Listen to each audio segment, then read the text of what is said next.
પણ જીવનમાં દુઃખ આવે તો નિરાશ ના થતા, માતાજીથી એતરાજ ના થતા. જીવનમાં દુઃખ આવે, ભક્તિ કરો છતાંય તે તમારા દુઃખ જલ્દી દૂર ના થાય તો કોઈ પણ માતાજી ભગવાન પ્રત્યે જેને માનતા હોય એના પ્રત્યે તમે નિરાશ ક્યારેય ના થતા. કેમ કે માતાજીને બધી જ ખબર હોય છે. માતાજી એક એક સેકન્ડની તમારી ગતિવિધિની નજર રાખતી હોય છે, એક એક ભાવનું જોડતી હોય છે, એક એક મનનો વિચાર જોડતી હોય છે, એક એક કરેલી પ્રાર્થના માતા હોભરતી હોય છે. પણ દેવી શક્તિ એ જોવું હશે કે લાય આ જે દુઃખની મારી જોડે માંગણી કરે છે ને, પણ એક વખત મારી પારે આવતો જતો રહ્યો ને કદાચ મારી ભક્તિ લગાડી દીધી ને તો એ દુઃખે ભૂલી જશે ને બસ મારો જ થઈ જશે.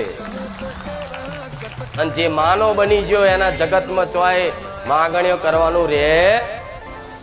મારે તમને માગવા વાળા નહીં રાખવા, મારે તો વગર માગે તમારા દેવ હાલે મારા જેવી મેરડી હાલે એવા બનાવવા છે.